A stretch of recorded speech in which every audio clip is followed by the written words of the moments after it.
It was 4:03 in the morning when I woke to the sound of running water.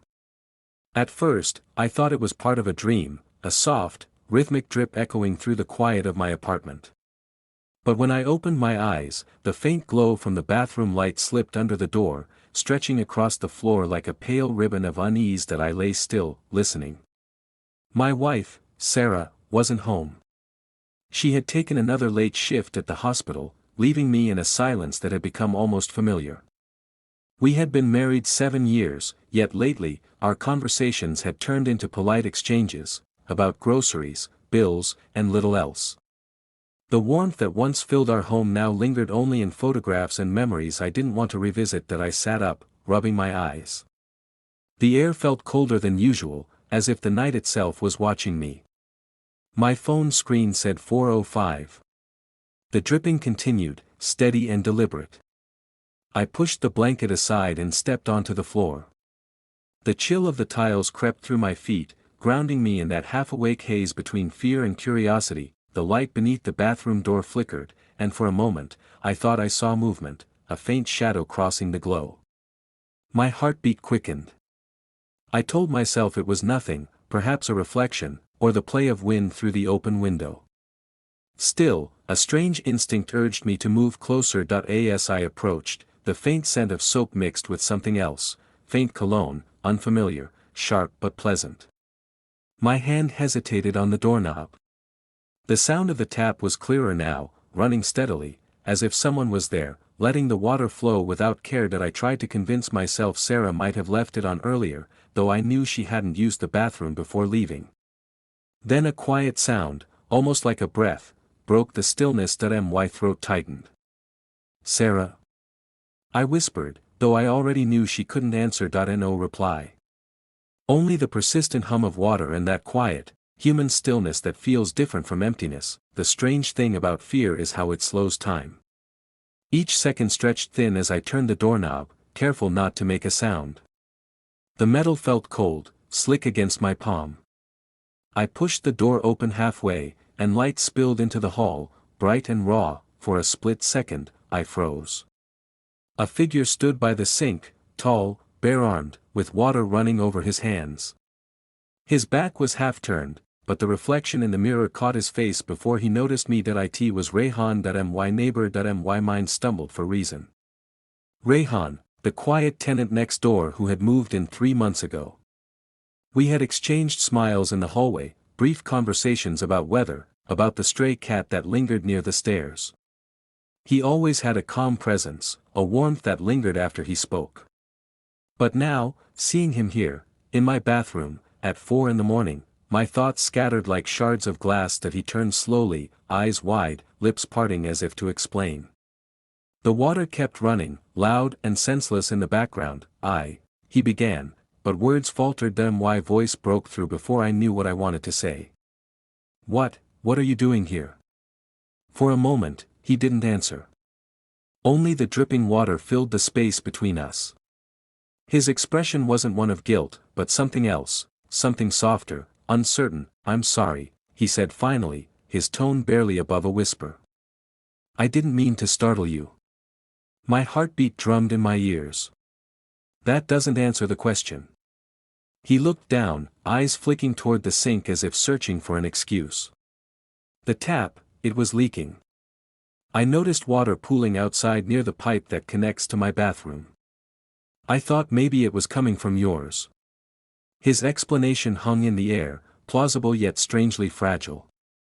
The sincerity in his voice made it harder to doubt him, and yet, something about his presence, the quiet way he looked at me, felt deliberate. That I stepped back, unsure if I should feel relieved or uneasy. He turned off the tap, wiped his hands on a towel hanging nearby, and stood still, waiting for me to speak again. The scent of his cologne lingered in the small room, mixing with steam and silence.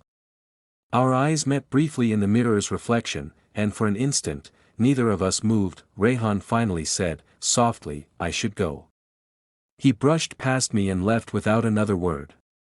The sound of the door closing behind him echoed faintly, like the end of something I hadn't realized had begun. That I stood there, staring at the empty bathroom, the mirror fogged, the tiles damp, the water still dripping faintly from the faucet, and beneath the quiet, a single thought echoed in my mind: why was he really here, at this hour? Even after Rayhan left, I couldn't sleep. The image of him standing there, calm yet shaken, looped endlessly in my head. I kept replaying his words, his tone, that uncertain pause before he spoke. The air inside my apartment felt heavier, thick with something unspoken. By morning, I convinced myself to let it go. Maybe he was telling the truth. Maybe I had overreacted. Still, every time I walked past the bathroom, I found myself glancing at the mirror, expecting to see him again, reflected, silent, waiting. That evening, just as the sun dipped below the skyline, there was a knock on my door. 2 soft taps, hesitant, familiar. When I opened it, Rayhan stood there, holding a small wrench and a shy half-smile. Thought I should fix that leak properly, he said. His voice carried a quiet apology, like someone trying to mend more than just a pipe. That I stepped aside to let him in. Neither of us mentioned what had happened last night. The silence between us felt fragile, like glass that could shatter with a single wrong word. Rayhan worked quietly, crouched beside the sink. The sound of metal scraping against metal echoed softly. I watched him, the ease in his movements, the way his brow furrowed in focus. When he finally stood up and wiped his hands, his eyes caught mine. It's fixed now, he said. Then, after a pause, I owe you an apology, Arif. For walking in like that. I nodded, unsure how to respond. It's all right, I murmured, though I didn't quite believe it. You startled me, that's all. He smiled faintly. I startled myself too. We both laughed, awkward but genuine. The sound broke the tension that had lingered since dawn. But when the laughter faded, silence crept back, softer this time, almost comfortable. Rayhan leaned against the doorframe. Can I ask you something? Sure. Why were you awake at 4 a.m? The question caught me off guard. Couldn't sleep, I said. Happens often these days. Why? He asked again, his tone gentle, almost curious that I hesitated. It wasn't something I usually admitted out loud. Sarah's been working nights. The house feels empty, I guess. You get used to the quiet, but sometimes it feels too loud. Rayhan's gaze softened. I know that kind of quiet, he said. The one that follows you even when you try to ignore it. Something in his words struck deeper than I expected. I found myself looking at him longer than I should have, noticing the calm in his eyes, the way he seemed to understand without needing details. Do you live alone? I asked that. He nodded. Yeah. It's peaceful most days. But sometimes, he trailed off, then smiled faintly. Sometimes you start talking to yourself just to hear a voice. We stood there, 2 people separated by walls but bound by the same loneliness. For a moment, the air shifted, not in discomfort, but in recognition. I should make some tea, I said suddenly, breaking the spell. You want some? Sure, he replied. That we sat at the small dining table, 2 cups steaming between us. The city outside hummed faintly through the open window. Rayhan talked about his job at the design studio, about how he moved here to start over after a bad breakup. I listened, nodding, occasionally smiling. But beneath every word was an undercurrent of something neither of us dared to name. Then, after a long pause, he said quietly, You don't seem happy, Arif. I looked up, startled. Why do you say that? He shrugged gently. You have the kind of eyes that look at the world like it's somewhere else. The words hung in the air. I wanted to deny them, to laugh them off, but I couldn't. He had seen something I had spent years hiding. You shouldn't say things like that, I whispered, though my voice lacked conviction. Maybe, he replied, meeting my gaze. But sometimes silence says too much. For a long while, we said nothing. The clock ticked softly on the wall, marking every second that passed between us. When Rayhan finally stood to leave, he paused at the door. I didn't come into your bathroom last night just to check the leak, he said, his tone quiet but steady. My heart caught. Then why? He exhaled, almost smiling. Because I saw your light on again. I knew you were awake. And I just wanted to see if you were okay. I didn't know what to say.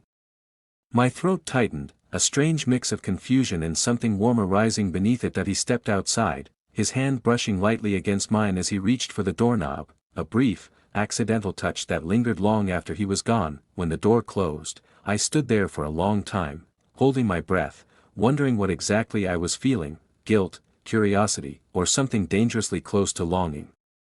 And for the first time in months, I didn't feel alone. Morning sunlight spilled through the curtains, soft and pale, touching everything it could reach, except me. I sat at the edge of the bed, half dressed, half lost, staring at the cup of cold tea on the nightstand. Sarah's side of the bed was empty again, her pillow barely creased. It was strange how emptiness could take shape so clearly when someone was gone. That I hadn't seen Rayhan since that evening. After his quiet confession, "I just wanted to see if you were okay," he had avoided me.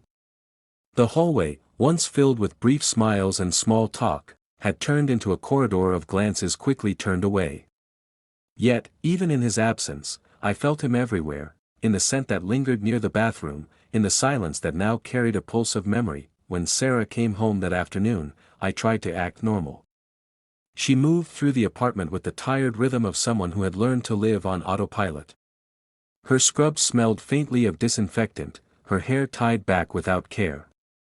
She smiled at me, small and polite. "You slept?" she asked. "Barely," I replied. She nodded, pouring herself a glass of water. "You should stop staying up so late. It's not healthy." I wanted to tell her that I hadn't been sleeping because of the loneliness. She didn't seem to notice, that someone else had seen it before she did. But the words never came. They didn't belong in our marriage anymore. That night, as she slept beside me, I stared at the ceiling, thinking about the strange line that had been crossed without ever being spoken. Rayhan hadn't touched me. We hadn't exchanged anything more than glances and silence. Yet, somewhere between the bathroom and the kitchen table, something inside me had shifted. Was it infidelity to feel seen by someone else? Or was it just a reminder that I had stopped seeing myself long ago? Days passed quietly. I tried to avoid him, tried to let the distance heal what curiosity had started. But one morning, as I stepped out to check the mail, I saw his door half open. Boxes were stacked inside, taped, labeled, ready to move. "Leaving?" I asked, my voice barely steady. Rayhan looked up from where he was kneeling, folding a blanket. "Yeah," he said softly. "Got an offer back in Lahore. Thought I'd take it." I nodded, unsure what to say. My chest felt heavy, but I couldn't call it sadness. It was something quieter, like the last note of a song fading before you realize it's ended. That he smiled faintly. "I left something for you," he said, reaching for a small envelope on the counter. "Didn't know if I should, but I think you'll understand." He handed it to me, our fingers brushing for the briefest second. That familiar warmth returned, the same warmth that had unsettled me the night he stood in my bathroom. "Goodbye, Arif," he said, his tone steady, calm, resolved. That I wanted to say something, to ask him to stay, or at least to explain what this had been, but the words refused to take shape. So I simply said, "Take care." He nodded, picked up the last box, and walked down the stairs. I stood at the door until his footsteps disappeared. Inside the envelope was a single note: "Thank you for letting me see the part of you you never showed anyone. You don't owe me anything, not even remembrance. Just promise yourself you won't keep living like a ghost." That I read it twice before folding it neatly and sliding it into my wallet. It wasn't a love letter. It wasn't even goodbye in the usual sense. It was something more, a quiet acknowledgement of two lives that had met where they weren't supposed to. That evening, Sarah asked if I wanted to go out for dinner. I agreed. We walked to the small restaurant at the corner, spoke about nothing in particular, the weather, her work, a movie she wanted to watch. It felt ordinary, but for the first time in months, I listened, really listened. Her laughter, though faint, sounded real again. When we returned home, I paused at the bathroom door. The mirror was clear now, no fog, no reflection waiting in the shadows. Just me. For the first time, I didn't look away. That I didn't know if I was happier, or lonelier, or simply more aware of the spaces inside me that needed tending. But I knew this: what happened with Rayhan wasn't a mistake. It was a reminder. Some people enter your life not to stay, but to wake you up from the silence you've learned to live with. I turned off the bathroom light, whispering softly into the quiet, "I hope you're okay too." And for the first time in a long while, the night felt peaceful.